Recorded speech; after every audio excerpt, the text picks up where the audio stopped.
Linear boards in Mario Party are weird. The better you get at the game, the less engrossing they tend to become. When you're first starting out, boards like Peach's Birthday Cake, Mario's Rainbow Castle, Goomba's Booty Boardwalk, and especially Pagoda Peak are pretty easy comfort picks. You just get to the end of the board to nab a star and try to avoid either the cannon that shoots you back to start or Bowser trying to sell you counterfeit goods. You want it? It's yours, my friend. But the more you play them with friends, the less appealing they start to get outside of their admittedly consistent great theming. Roll big tends to be the MO for nearly all of them at all times. And if you happen to be cursed with bad dice luck or poor random item drops, all of the skill you think you're amassing from repeat playthroughs can be for naught way more often than on boards focused on junctions. Only one path forward means you can target happening spaces less, Boo or an equivalent tends to be more scarce. Honestly, Mario's Rainbow Castle might be pretty good with that. Remind me when Jamboree comes out to talk about it. But you get the idea. These crowd-pleasing and often nostalgic favorites tend to go from always picked to fallen down the card a bit the more you play, at least when you're going for the dub. Except for one, where the exact opposite is true. It leaves an awful first impression. Playing it like your average board game results in a low-scoring nightmare where everyone feels out of it the whole game. But the more you roll the dice here, the more you learn how to turn the tide not in your favor, but against everyone else. There is perhaps no other board in the series quite as cruel as this one, where it invites you to not just use one strategy that's utterly overwhelming, but choose from two and weave in and out of them in a freestyle of sadism that is as cathartic as it is depraved. And we like that here. Without further ado, welcome to the sun-scorched abandoned shores of Castaway Bay. We're so pleased to welcome you to our cutthroat abode. Come enjoy our world-famous boat race, where you can pick from any of these 3 junctions to make it into Donkey Kong's loving arms for a 20-coin swap for a star. Hey. After his embrace, enjoy the follow-up act to Bowser waiting at the end of the board instead, and indulge him in tearing your spirit and star count to pieces by forcibly ripping one from your still-beating heart. But don't think we'd let your friends out of the fun. Visit any one of our 4 happening spaces, and we'll swap the position of those big boys, letting you cut an opponent's purse for no additional fee. Choose from those 3 splits of various lengths to slow your roll or charge forward, and find heaven or hell waiting for you. Let's rock. Or visit our After Dark special, taking the long way around, and receive some special service. Enjoy your helpless purgatory on Castaway Bay. We hope to see you soon. So yeah, that's a basic overview. Linear board with 3 junctions, each one leading to the same spot with more or less spaces, and some unique features down them. If you get to the end of the board and DK's there, you can buy a star from him. If Bowser's there, he takes a star, or 20 coins if you don't have them. And they rotate every time you visit one or land on one of these 4 happening spaces. As DK and Bowser rotate regardless of if someone can afford the star or not, and both of Bowser's conditions are negative, whereas DK has one positive and one neutral, this can be instantly demoralizing for players. Castaway Bay is one of the lowest scoring boards in Mario Party, constantly ripping stars off the table and making the idea of a 2-star swing in one turn practically a pipe dream. If you're just rolling the dice, trying to win minigames, and taking paths as quick as you can, Castaway Bay is a slog where you never feel safe. One where even if you pull out in front, it's often not by much, and you rarely feel like you're gonna keep that lead. Oh, how sad. But hey, you wanna know what's even more valuable when the star counts down?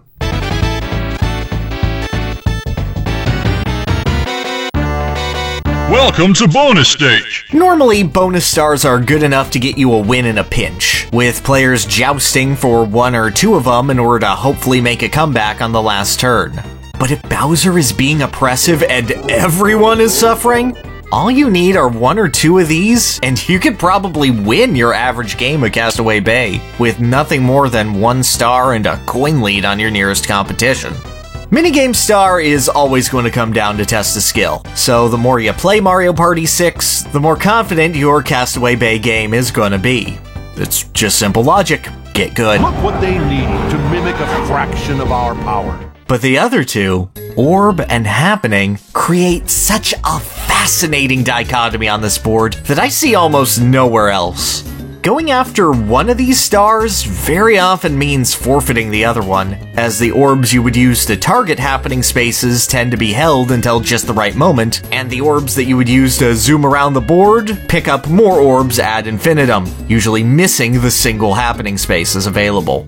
And the crazy part is, neither of these two strategies outclasses the other. Instead, they work to counter and complement each other to ensure one doesn't get too powerful, only getting out of control and uncatchable if only a single player is pursuing the strategy. Let's tackle the Orb Star first. If you look at the board, the shortest consistent path through Castaway Bay is 35 spaces long, going up, right, and left at the 3 junctions in that order. There are also 3 places to get orbs on each lap of the board. 1 shop, 1 random drop, and a choice between the shop and the drop at the first junction. If you consider an average roll to be 5.5 because you're a nerd who thinks Donkey Kong Jr. Math is a fun competitive game, And you're right to... you're only going to get 3 passes through the board in a 20-turn game, hitting the boat roughly every 6 turns. But you add a mushroom each turn into that mix, upping your average roll to 11?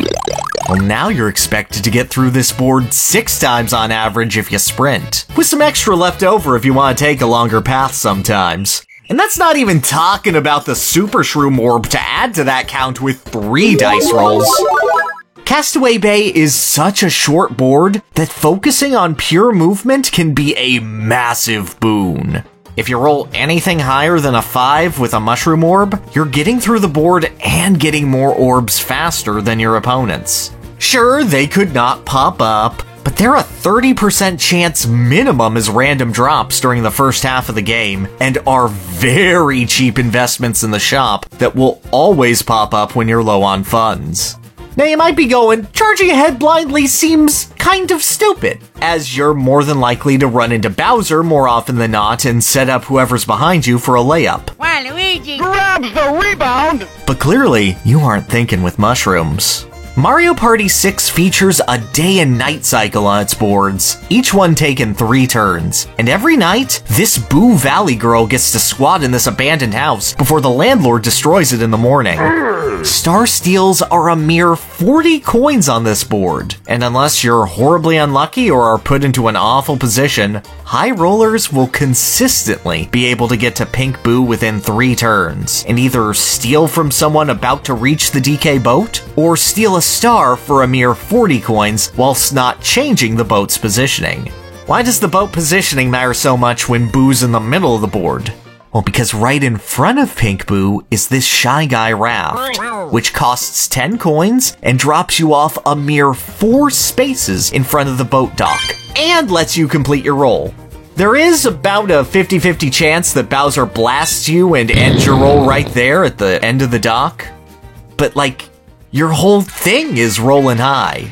The important thing is, simply by being able to schmoove, you have a choice on whether you can beat someone in the foot race and nab a star quick, or take the long game, steal from them, and wait for someone else to hit Bowser before you sprint right into the loving arms of Kong. And keep in mind, you don't have to wait until night to take the raft. That thing inherently cuts out 14 spaces, more if Bowser fails to blast ya. The power to risk it all and swoop in for a last-minute play is in your hands. Now this is all while picking up more orbs from shops and item spaces, tossing out traps if you happen to feel like it, and practically guaranteeing a bonus star for you at the end of the game. If your opponents are all too focused on trying to outsmart each other and stabbing each other in the back, or just rolling and letting fate take them where it feels, nothing feels better than to just roll more dice, get big number, laugh at friends, boat. Or you could take the happening space. A boat's a boat, but the could be anything. It could even be a boat! Also very commonly available on this board, unless you're in third for some reason, is the Sluggish Room, which allows you to pick whichever number 1 through 10 you want to roll unless you're bad. All happening spaces on this board are isolated from each other, meaning that on a vast majority of turns, even if a happening is in your reach, it's gonna be a 1 in 10 chance to land on it. This is where the Sluggish Room comes in. If sniping question marks is your game plan, you're pretty much guaranteed a bonus star at the end of this game. However, this is where it gets particularly dastardly. 4 of this board's happening spaces are bells that change the positions of the boats. This includes the space directly in front of the boat dock, meaning that just by holding on to one of these, whenever you get to the end of the board, you are fully in control of your own fate, while everyone else has to pray they don't screw up right at the end. You see someone charging ahead to DK? Good news! The only times on this board that you're too far away from a bell to stop them are deep in the jungle or a bit before the second item shop. At any other time, at any other position, you're free to show them whom the bell tolls for. And the other happening spaces are hardly slouches either. This jungle one lets you play a minigame with Ukiki unless... What are you even on? Which can easily net swings of over 20 coins with minimal fuss. Which is a good thing, because this happening space is only 10 away from Pink Boo. Roll up to this during the waning hours of the day or early night, and you're practically guaranteed a star steal in 2 turns or so. Or you can take the raft. There's an easy option right there for you too. And if you land on this happening space at the end of the board, At night. it'll swap everyone's positions. A fantastic gambit if you're facing down Bowser and want someone else to take that hit. Just make sure you're not ignoring a potential bonus for you since it's sandwiched right in between 2 bells. And because you're not focused on movement, you can better relegate orb purchases in the early game to focus on reactionary play. Pick up a Warp Pipe, which is completely timeable in Mario Party 6, and simply swap places with an opponent and steal their date with DK. Sorry, friend. Or just hold it there, daring them to roll big, inviting them to make their way toward Boo, knowing that you'll take it away from them in an instant. They don't have to make you use this loaded gun you're carrying. It's just important that they know it's there.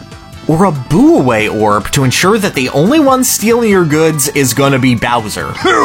Which isn't gonna happen because your dice are loaded and your brain is massive. If everyone else is charging ahead, you are in control of all of their fates. Everyone has to come to you in order to ensure that deals go through. And if you're really feeling down and out of it, you can target the one chance Round of Miracles space. Or a dual space, which is basically gambling if you land on it at night, because oh my gosh, so many of these games have some element of luck to it. You were so close to making the dual space so good, Mario Party 6. You are the master of puppets. Bowser is your blade, and the island will run red with the blood of those who underestimate the slow roll. Obviously, there's a level of variability to all this. You could start off a game of Castaway Bay intending to go for big sluggish room plays and never get one. No, no. You could stop getting high rolling orbs in the middle of a game. Oh well. You could just roll bad and be stuck in this jungle area that everyone always covers in bombs and birds. This will happen with any game with something of a luck dependency. But it's not important.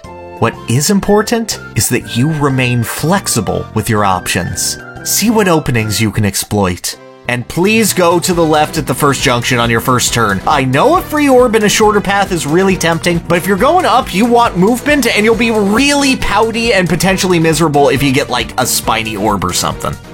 Castaway Bay is a fascinating place where 2 dominant strategies can emerge and even swap places with each other depending on how the game is going. But each one keeps the other in check.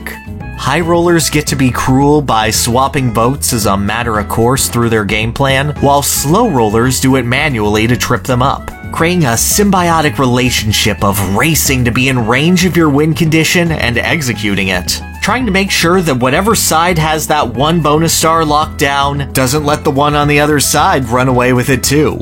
And God help whoever happens to have the minigame star. I'm in danger! Castaway even works with modularity. Starting with handicap stars completely changes the dynamic of a game, making Bowser even more brutal and vicious than he already was. Oh yeah. And team games allow both strategies to be implemented at the same time, using your sluggish shroom to set up your partner to swoop in and claim a star with their super shroom superiority that they'd otherwise have to struggle for. Just gentlemen's out chance time before you start the game. It's really biased in team games. But no matter how you play, who you play with, what your approach is, Castaway Bay is here to bring out the worst in everyone. The two strategies to best tackle this board naturally fight with one another and anyone else competing to get bonus stars from them. Boo exists as a threat to negotiate around. Your comeback can be ruined if Bowser shoots your raft down. Everything can turn on a dime when someone naturally rolls into a bell. It is a board that taketh away and only giveth what you can use to taketh away from others. And I don't know, I think that kind of sadism is what friendship is all about, don't you? It takes a special kind of design to bring that out, and I think we all owe a bit of props to good old Castaway Bay, the cruelest board in Mario Party.